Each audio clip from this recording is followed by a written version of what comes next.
Hi, everyone. Welcome back to Studio Hours. I am really excited about today's episode. We have our very first guest on the show, Angela Chang. Angela is a professional Muay Thai fighter fighting out of Thailand, and it's also our very first video episode. Angela has over 50 fights and she's been internationally ranked for many years. But beyond her accolades and accomplishments, she's really someone who's really pioneered within the industry by advocating for women's rights within the sport through her journalism work, creating space for people to openly and share about their mental health and their experiences in Muay Thai. And in this episode, we get into everything from how she got started to how Muay Thai has really shaped the way she moves through the world. And it's a really fun conversation. I hope you enjoy it as much as I have fun having the conversation. And so let's get into it. So today I'm joined by Angela Chang. Angela is a professional Muay Thai fighter, writer, and educator. She was born and raised in New York to immigrant parents from Malaysia and Taiwan and started training in Muay Thai in 2011 and moved to Bangkok, Thailand to pursue the sport full-time in 2016. Almost 60 fights later, Angela has become one of the most recognized female fighters in the sport, known for her aggressive style, her storytelling, and her advocacy for creating space for women in the fight community. She's also known for the educational and highly relatable content she shares across Instagram and TikTok. Angela is the founder of Muay Ying, one of the first online platforms dedicated to women in Muay Thai, and co-founder of Fight Her, an online community for women in combat sports. Welcome to Studio Hours, Angela. Thank you, Hannah. What a great introduction. I feel like there's nothing left to say. Thank you for joining me as my first ever guest on this podcast.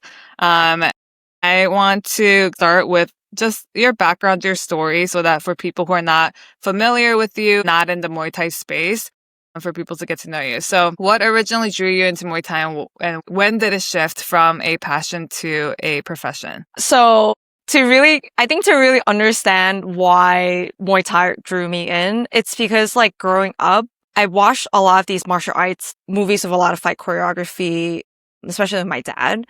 And so I always just from a young age, I always loved moving my body, and I was always pretending punch or kick things. So then it was very natural for me to say hey, I want to learn Kung Fu or Taekwondo or, something along those lines. Mm-hmm. But of course, my parents also being kind of traditional in their own ways as well, and still being very, adhering to the gender norms of the cultures that they grew up in. They said, girls don't do that stuff. What are you talking about? It was just unheard of for them. So they were just oh, you need to be more ladylike. So we're going to stick you in piano. So they threw me into piano lessons, right? But that kind of desire and that fascination for, I think, martial arts, especially with things that had to do with kicking and stuff, it never went away. And then basically when I was working part-time while I was studying as well, I was going through some personal things with my family, and I kind of just took the initiative of well, now that I have a little bit of my own money, not much, but a little bit, why not just start experimenting, especially athletically, because I'm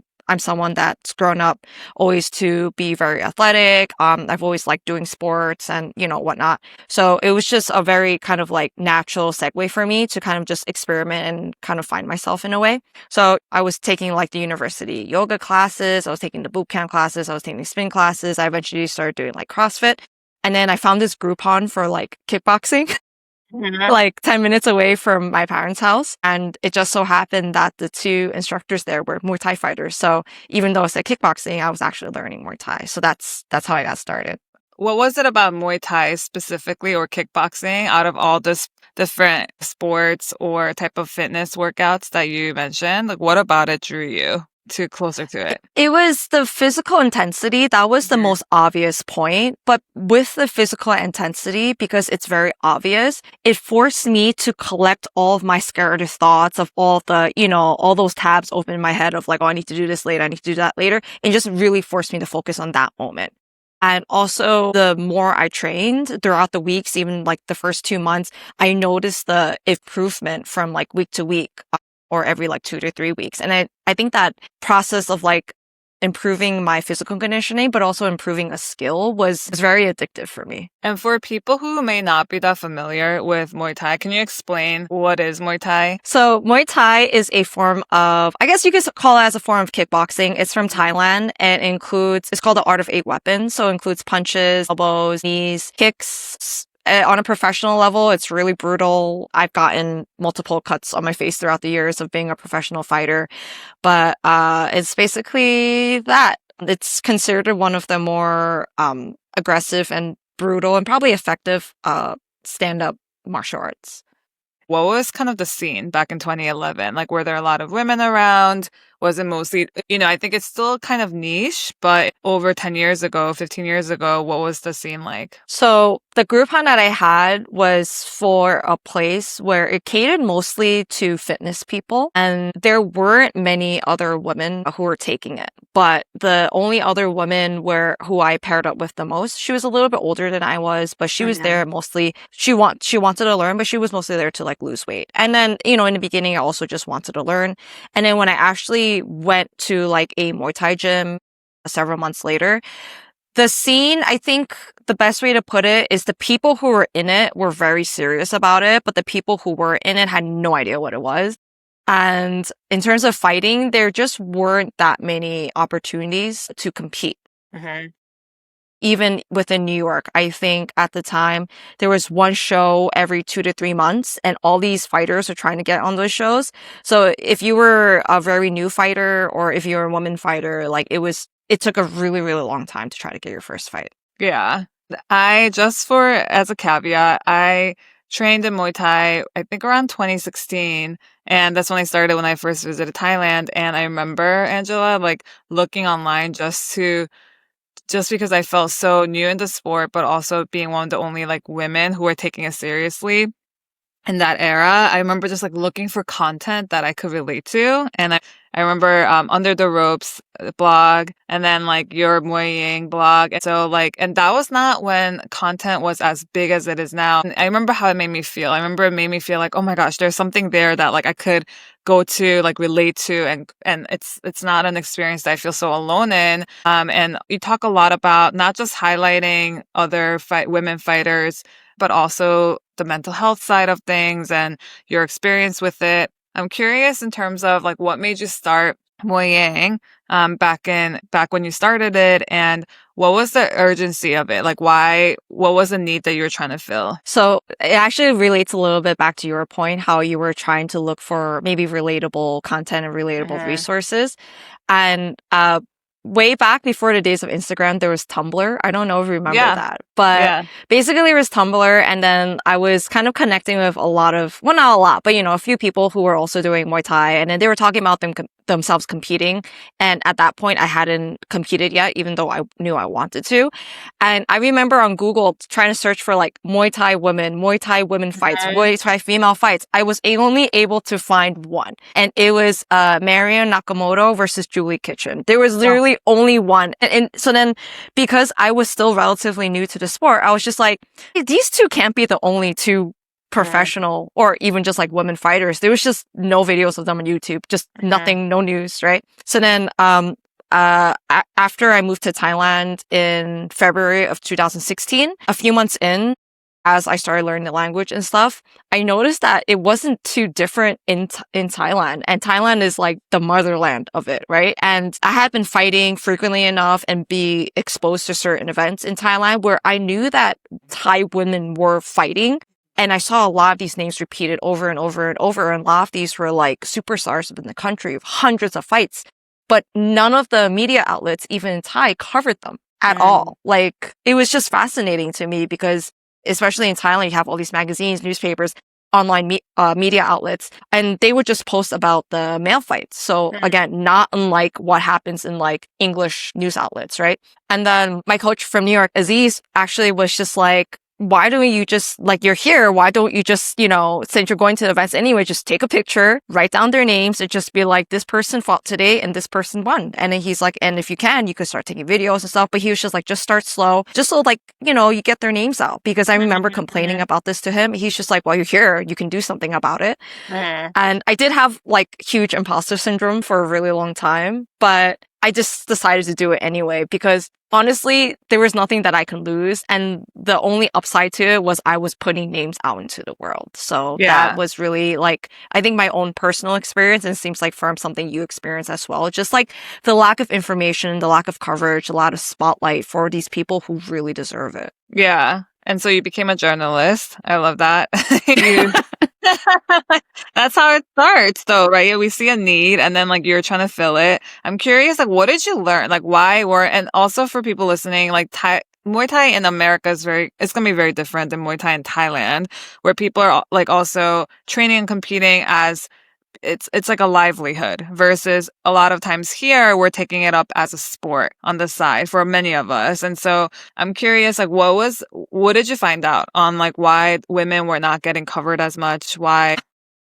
Knowing what I know now, there's a lot of different factors, but I think the overarching main factor is the glass ceiling for women. And I know that this glass ceiling exists across all industries and all athletic sports, but in Thailand, there's just something about it that's so unashamedly like factual about it. Like it's to the point where it's just like Thai women, by the time they hit 20, they're like, oh yeah, I know I can't make any more money than this because the industry dictates it. So I'm just going to stop fighting and do literally anything else, you know? And to explain that a little bit further, prior to 2020, 2021, women were not allowed to fight at the two most prestigious stadiums in Bangkok. So Lumpini and Rajadamnern, right? So that are automatically, limited their chances for fighting. And for a lot of the televised shows in Thailand, prior to 2020, not a single one featured any women fighters, foreign or Thai, with the exception of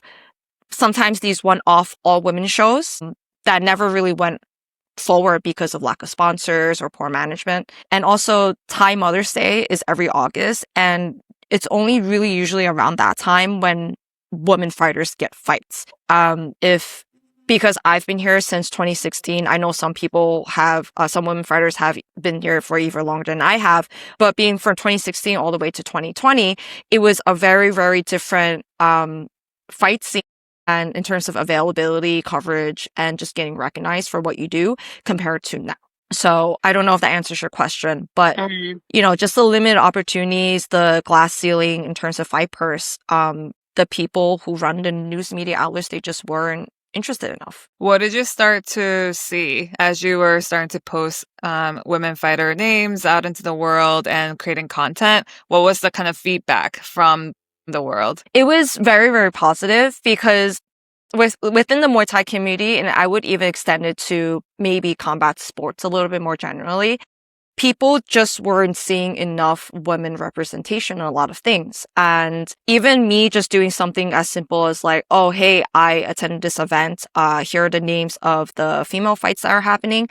And these are the pictures of them at weigh-ins and they're fighting tomorrow, you know, this and this and this. A lot of people were like, oh, hey, thank you so much for posting this. Like, I didn't even know like this event was happening. I didn't even know who these fighters were. I didn't even know who this and this, you know, who this was.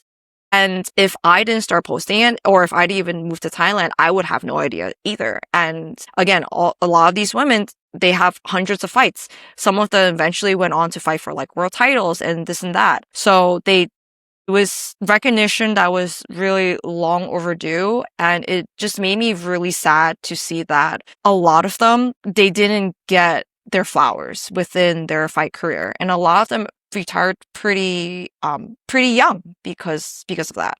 Going back to you moving to Thailand full time. So I don't have the statistics, but I'm guessing like Thailand in terms of like tourism and like what people know Thailand for from America. And, you know, when we think of Muay Thai, we think of Thailand too. There's a lot of Muay Thai tourism and there's a lot of programs and gyms have specials around like foreigners coming in to train Muay Thai for a season at a time and they go back to their home country. I don't know the stats, but I'm guessing it's a very few percentage, maybe less than 5%, who actually end up staying and living and making it a full-time career. And you're one of them.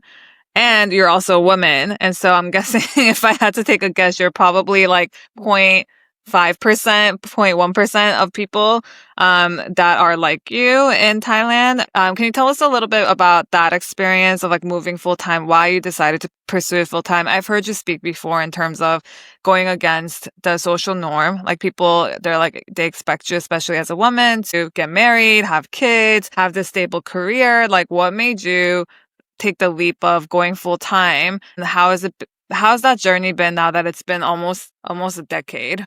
So I would actually say prior to 2020, in terms of American women that had been living here full time, I don't know of many aside from me and Sylvie. Mm-hmm. And then because of some of the shows that I fought on too, we saw some repeat names from like Italy, from Greece, from Sweden. And those fighters have long since retired. But, point is that there really wasn't a lot of foreign women living here full time to pursue this. So you're spot on with that. So actually, my original intention was to come back to Thailand for just 6 months. There was an opportunity at the gym I was training at to basically be like a social media intern where I would help them with their social media, answer some emails, kind of be like a foreign liaison whenever the foreigners come in. And in exchange, I got all my expenses at the gym taken care of. Like I didn't have to pay for training. I had a room at the gym. I was getting fed. So and then after the 6 months, I was going to go back to New York and continue with physical therapy school, which I had already applied for. Towards the end of the 6 months, the first 6 months, I wasn't really hearing back from schools. I was either getting rejected or waitlisted. So because I had already had my return ticket, I did go back to New York for literally like a week. And within that week, I very quickly realized like my only two options at the time was come back and just work full time. And then kind of like the interesting part of my life just felt like it ended there. Or because I was already getting this really awesome opportunity, and if I wanted to, I could have stayed longer and pursue this. Why not? So at the time, it just felt like a very natural decision for me, especially since after the 6 months, I felt like I was learning so much every day. And then because of my love for that feeling of progress and learning, I didn't just want to abruptly cut it off and just go back to New York and live a very potentially unfulfilling, boring life. I mean, who knows? Maybe it wouldn't have been, but that's not the priorities that I had at the time. So in my head, I was just like, well, you can kind of make this something, or you can just kind of have it as a 6 month stint and wrap it up. But I was just like, all right, let me just go back and just see how far I can take it. What do you love about the sport? Because I do feel like it sucks you in, and like to pursue it full time and like beyond just a side lifestyle. Like what is it about the sport that resonates with you? I feel like it's given me a sense of purpose throughout the years. Maybe it wasn't so obvious from the very beginning, but the more of a bigger portion it became part of me and my life, it's just given me a lot of structure and a lot of purpose for like, I'm waking up to do this. Like everything I did was very purposeful. I'm eating like this in order to fuel my training. I'm not eating this in order to try to make weight. I need to rest more in order to, perform well for whatever. So everything I did suddenly had like a sudden purpose attached to it. The other thing was that through just kind of like grinding and doing the same things day in, day out, I learned a lot about grit, and I learned a lot about myself as well in the process. Because as much as you love something, you don't want to do it all day, every day without any break. And what were my thoughts in that moment? How did I deal with it in the moment? How did I find a way to push forward? So all of those things, they were all like potential obstacles for me. But because I found ways to overcome it and keep moving forward, I learned a lot about myself in the process. I could relate too in the sense of like I had similar feelings in terms of like why I love this so much. And you mentioned like the structure and the discipline that it demands of you, as well as the grit that you have to kind of see yourself going through or like prove yourself.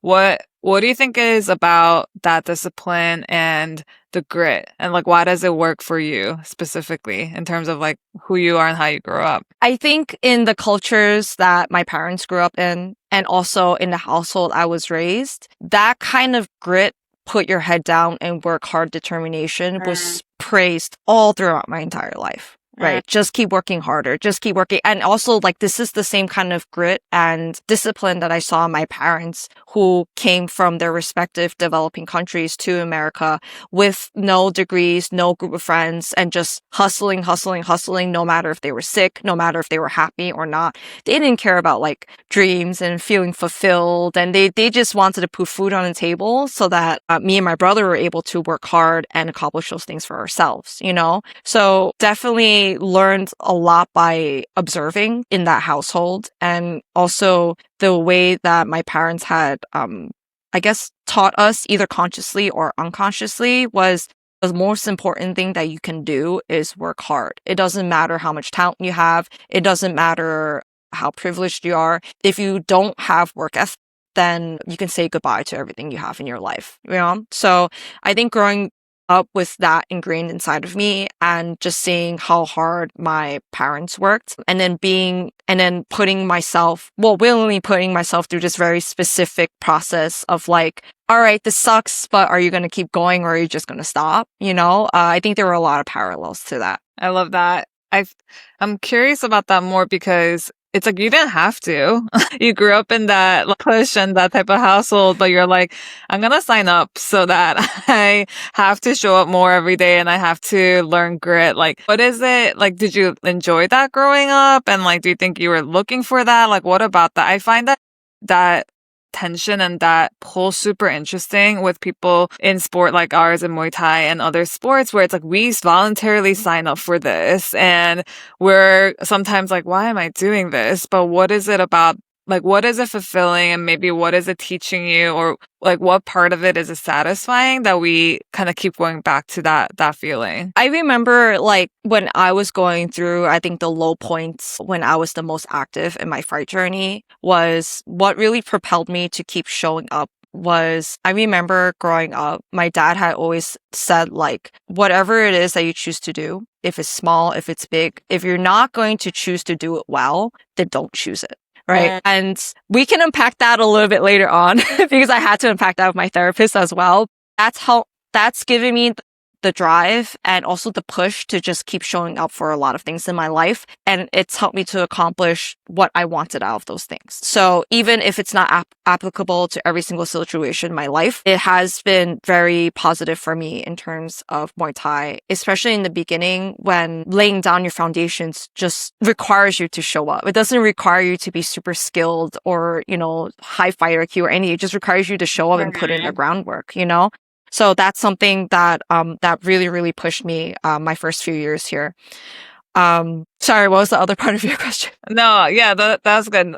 I forget what I asked, but I was just thinking about the tension of like what pulls people in. And when I was training actively, I remember I was thinking like, you know, what's interesting about the gym is that it doesn't matter who you are, how much money you have, your status, your job title, your nothing matters because on the mat, like it's kind of how you show up and it brings together so many different types of people. I'm curious, like with you training, but in Thailand and in New York, but also you create a lot of content. You talk to a lot of folks within the industry. What have you seen as kind of the thread that runs between the types of people that come to the mat?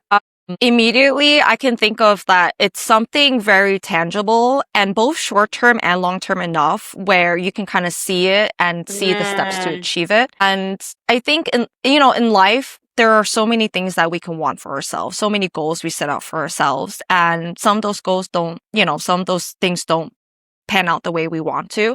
But when it comes with fighting, if you're putting in the work and showing up, 9 times out of 10, unless a freak accident happens, right? You're going to fight. You're going to get to that goal of fighting as long as you keep showing up. There is no like luck involved, if that makes any sense. Whereas like with the outside world, I feel like there's a lot of factors out of our control. Don't get me wrong, not everything in Muay Thai is in our control either, but I would say the common theme with anyone who wants to fight is you show up, you keep showing up, and you'll get to fight. That's it, if you want to make it really simple. Another common thread that I've seen through all the people that have really pursued this, whether seriously as a fighter or just like as a lifelong hobby, is that they are always trying to be better than yesterday in some kind of way.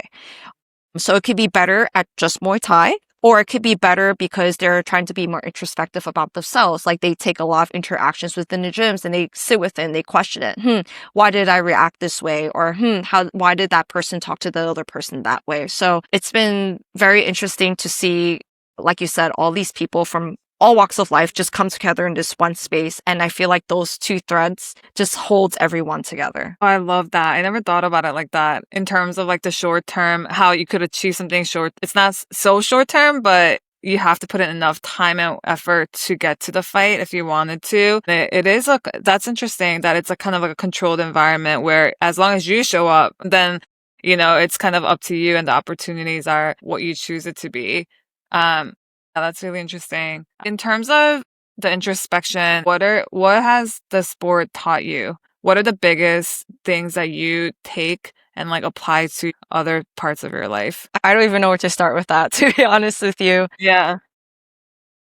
I think the most obvious thing that it's taught me ever since day one and lessons I'm still learning until now, the issues that I choose to ignore and choose not to deal with because of ignorance or because I'm scared to know the answer, I'm eventually going to have to deal with it if I want to progress to whatever is next. What does So that mean?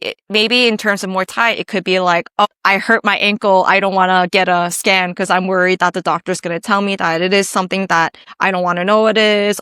I hurt my shoulder, but I don't have money to go to like a PT to get it addressed.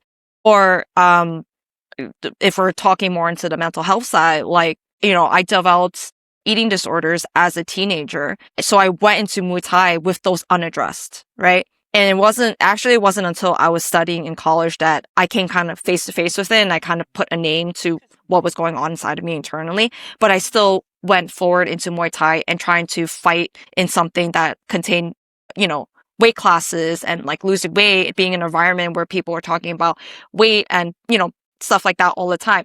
Into it knowing that as well. And then what ended up happening, there came a point where I just couldn't be in that environment anymore because it was too triggering for me, So definitely things that maybe seem like immediate problems or looming problems, you really can't run away from them. Like they really need to be dealt with head on, even if it means taking a couple steps back so you can come back stronger. And I think also, like you said, in training in general, like it's you against you at the end of the day. So like whatever barrier that you're facing, like I remember I would just keep closing my eyes when I would train and I'm like, why? And like keep closing my eyes and like it became like a bigger thing for me to explore and like what am I really afraid of?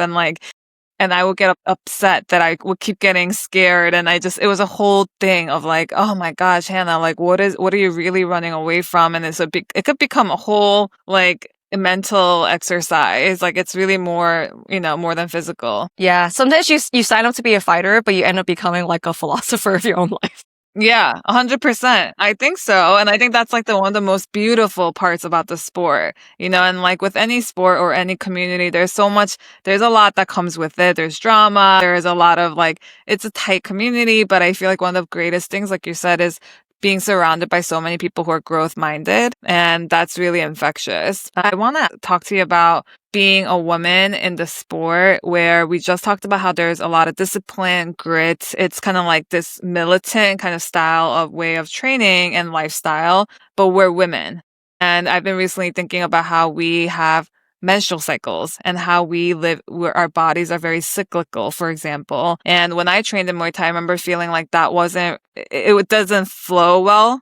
It doesn't sync well with the rhythm of Muay Thai and training, where it's a very much you show up every day same, disciplined. But as women and as women fighters, you get your period. You have days where you're super bloated, or if you are training for a fight and you have to meet a certain weight, men will get on the treadmill for a couple of hours and be able to lose water weight. Like it's no problem. As a woman, our bodies are very different. And you also talked about your eating disorder history. What has your experience been with what the sport demands of you, where it is very male led and created, and how you are as a female and your body and how you're able to meet those expectations as a woman? Yeah, that's a really good question. You saying being led by men, I think it's a very key part of my experience and also probably your experience. You know, just kind of like I've always had coaches where they expected a lot from everyone, which I think is really great in a lot of ways because it sets a really high standard.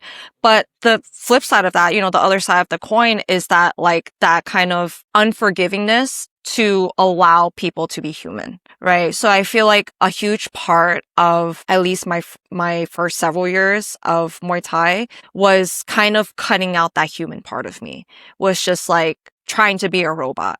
Show up, do this, do that, day in, day out, not allowed to rest. Even like, cause none of my trainers ever gave me that idea of resting, right? It was always like, you don't need to rest, right? If you don't want to train, at least go for a run or, you know, something like that. Even when I moved to Thailand, like every Sunday, I would teach English because I needed to make money somehow.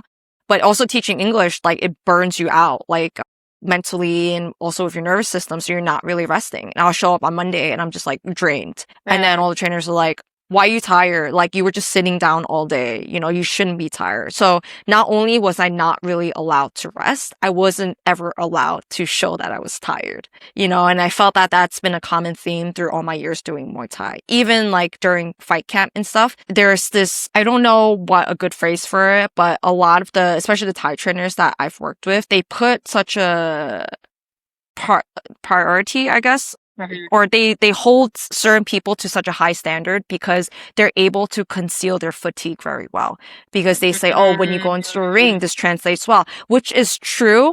But then there also should be a point, in my opinion, where people are just people. Maybe they're just allowed to show they're tired some of the time. And then in the ring, they're not doing that, you know? So that's been something that I had to kind of maybe question a little bit more after a certain point and start to unlearn and unpack. And then, so when I did start to unlearn and unpack that, and I took the lens and zoomed out a tiny bit, and I started learning about like overtraining, what recovery really does for you instead of just like being lazy and feeling lazy, women with our menstrual cycles, things like that. Guess what? We're not robots. We're not meant to train the same exact way every single day, every single week. We're going to need varying intensities even throughout the week, throughout the month. We're going to need times to deload, to decompress, to recover so that we can come back stronger. And that's actually how our athletic capabilities improve over time. It's not just the grind. And when I started to learn that and started slowly to implement those things, I saw so many differences in my athleticism, how I moved, but also a lot of the things that I had been working on in training for years that I was just like, I just told myself like, oh, I'm stupid. I just don't get this, or I get it, but I could never do it in my fights. Guess what? With a little bit of rest and like changing the intensity every now and then, I was doing these things for my fights that I never thought I was going to be able to do. Yeah, it's true. I think like that stoicism is really admired in the sport in general, like how you kind of that like unfazed type of look, and not being too emotive, like what if it's on the negative side. How have you created or advocated for your needs and like your body's needs, even from losing weight? And like, what have you done to advocate for a change within your realm? The first change I made where I kind of really broke away from what was expected of me was weight cutting. My first couple years here, I was weight cutting the Thai way, and I will briefly explain it. So basically weight cutting the Thai way, the whole fight camp, you're not allowed to diet, right? So I know a lot of like cultures outside of Thailand, when they are training for a fight, they also watch what they eat so then their weight can kind of slowly come down over time. But in Thailand, they want you to have a lot of energy so you can keep training hard. So they actually don't really like it if you start eating really little, right? So then you diet, you train hard, and you just focus the last 5 days before the fight on your weight. How Thai people, the Thai style of cutting weight is running in the sauna suit twice a day. So basically your weight will come down a little bit. You'll eat and drink a little bit back, and then you run again. And then you eat and drink a little bit back, and you run again, eat and drink a little bit back. So it's just like this constant, like, you know, and I tried a couple times and I did not like it. The way that I was cramping in areas that I didn't even know I can cramp at, and just that feeling of like, I hate myself. I can't believe I'm doing this over days. And then I think the last straw was I almost fainted during weight cutting, and I got back to the gym, and then a couple of the foreign guys luckily were there and they caught me in time. And then basically after that, I was like, I'm never cutting weight like this again. And then I went back to my research, which actually I did already. So I kind of already knew the science behind it, but I wanted to also be a good student in a way, right? So I definitely still has parallels to like my immigrant parents' upbringing, like all of this, right? Just like, the stoicism, put your head down, work hard, listen to us so you can be validated, right? So I also just wanted to be a good student and just listen to what my trainer was telling me. But then after that incident, I told him, I'm like, I'm going to find my own way to cut weight. And because I already had that rapport with him, not that it should matter, but because I already had that rapport with him, he's just like, okay, you do what's best for you. Because he also felt really bad for me every time I cut weight. Like I was like crying in the gym, like I was in so much pain. So then my next few fight camps, I started implementing some scientific techniques like water loading, cutting out salts, cutting out carbs like the week of the fight and stuff. And then I was making weight so easily, like the same amount of weight, just making it so easily without all that extra like heartache and all that like pain and all that unnecessary suffering. And actually to the point where my trainer was just like, oh, how did you even lose that weight like so easily, So that was the first time I really advocated for myself and my own needs. And then when it came to my period, I think growing up, I wasn't always in tune with what was going on with me internally.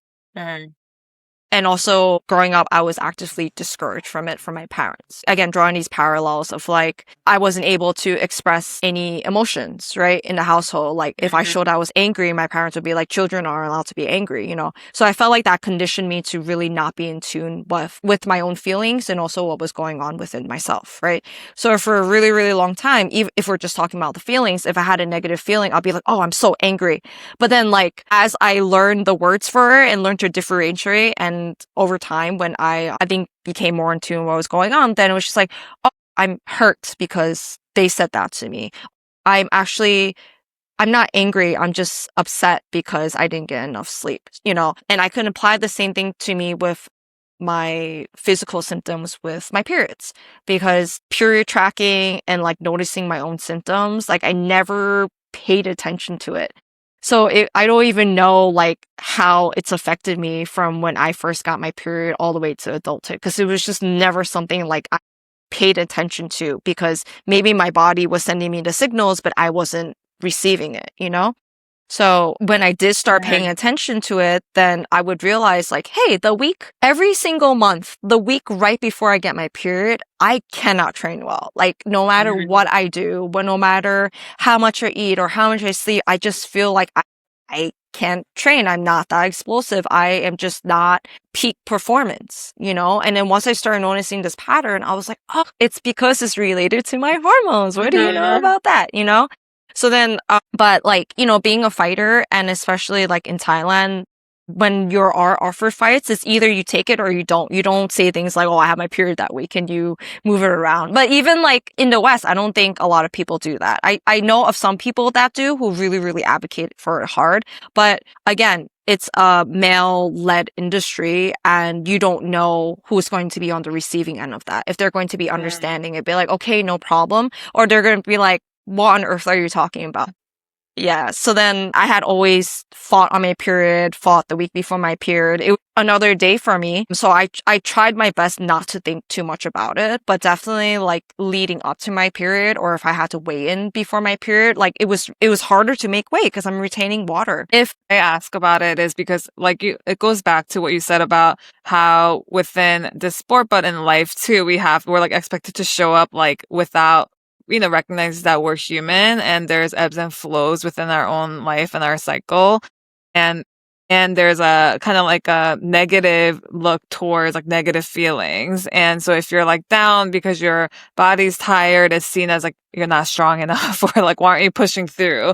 Or at least that's how I always shamed myself. And I realized over time, it's like, oh, wait, like maybe I could understand myself better and my body better and integrate with it instead of like fighting against it as like a negative thing, where growing up, it's like no, you show up no matter what. And there's like a discipline and a grit to it. And it could be, I think, especially within the as women, it really works against just some of the way our bodies work. And I can't believe you've been there for almost 10 years.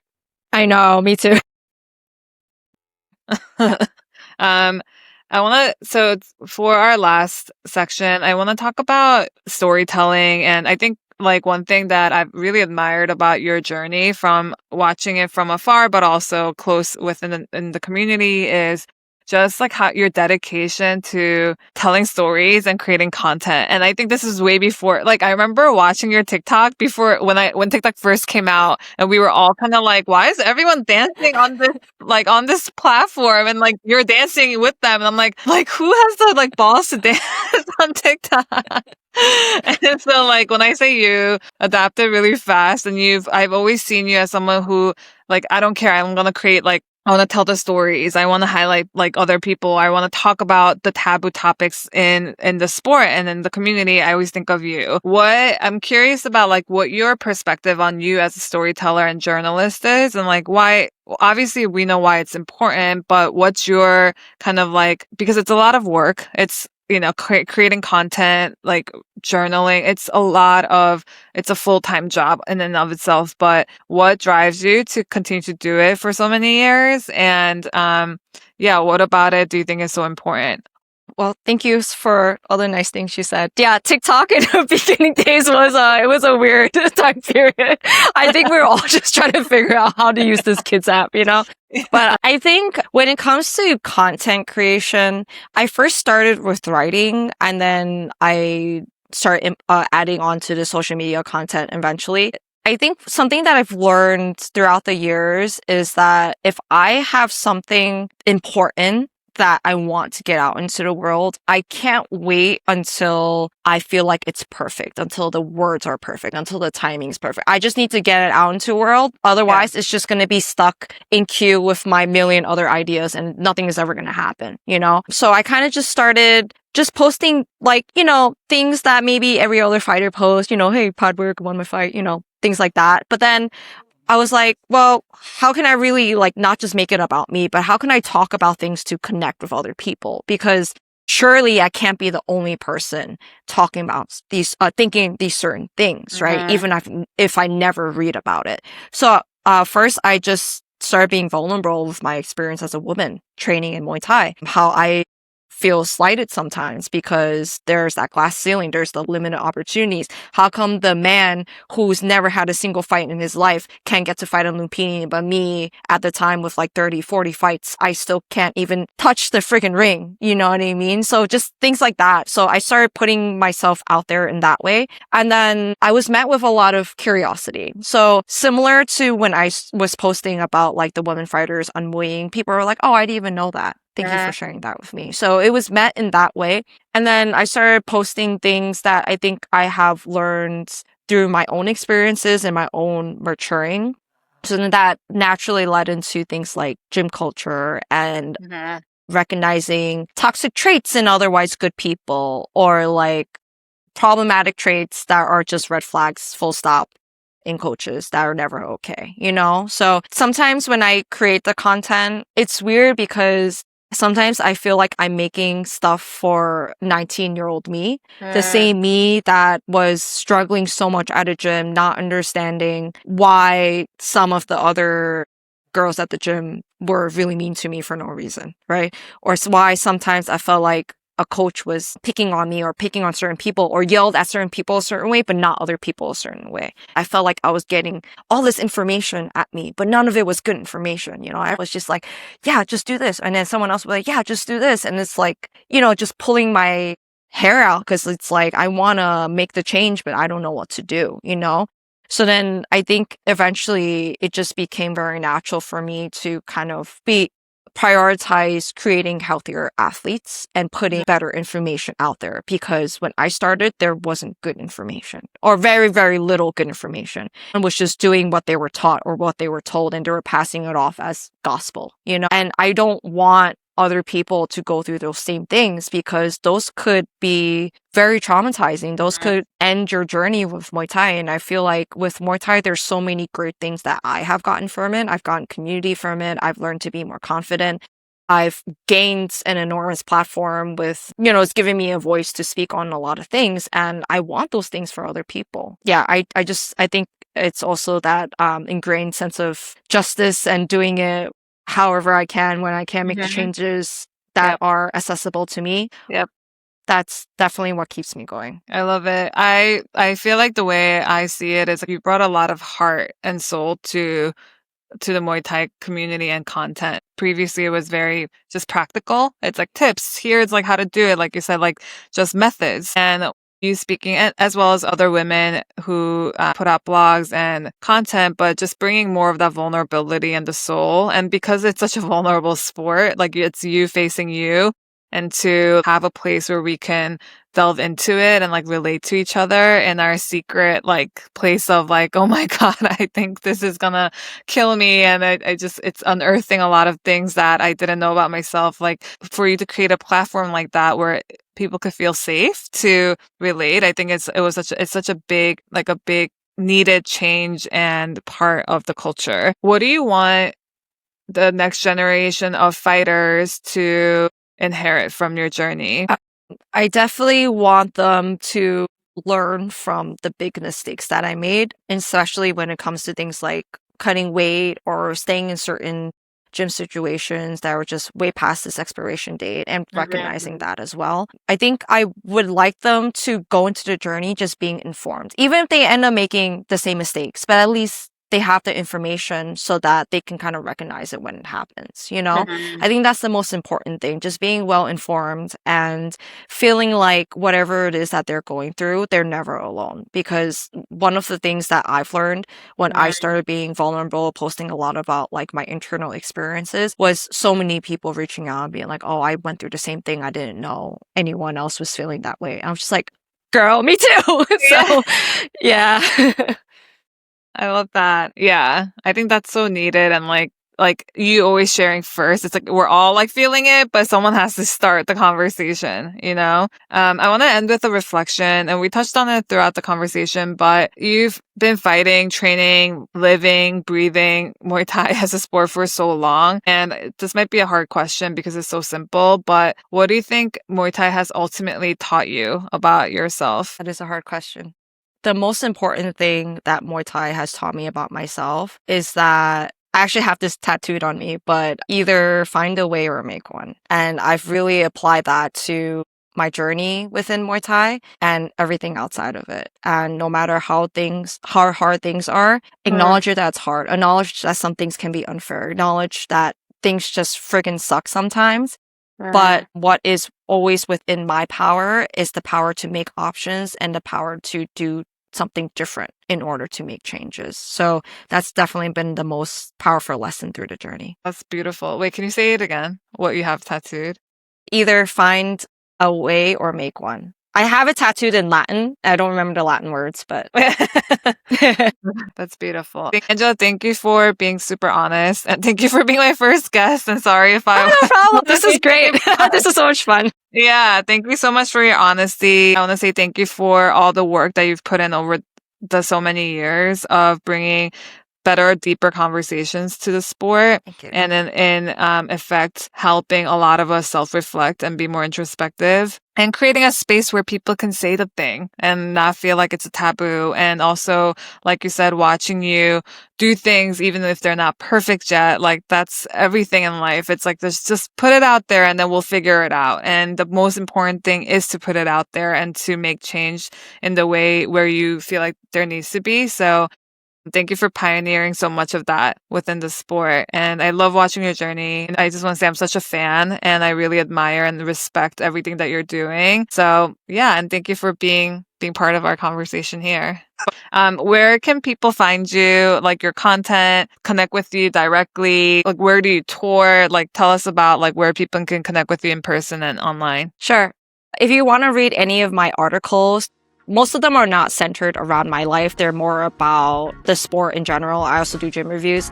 Is muay-ying.com. I'm on Instagram. That's my most active platform. On Instagram, I'm angela.muaythai. And I also have a website where I do consultations for people who want to pick my brain or if they need help planning their trip to Thailand, etc. And that's angelamuaythai.com. I don't know when this podcast is going to be out, but on the 14th to 21st, I'll be in Barcelona. I'm going to be teaching private sessions there, and I'll also be teaching a seminar on that Saturday that I'm there. But if anyone wants to reach out, you can always reach out on Instagram, leave a comment if I don't answer the DMs, because I have a million messages that I don't read. Yeah. Awesome. Thank you, Angela. You're welcome.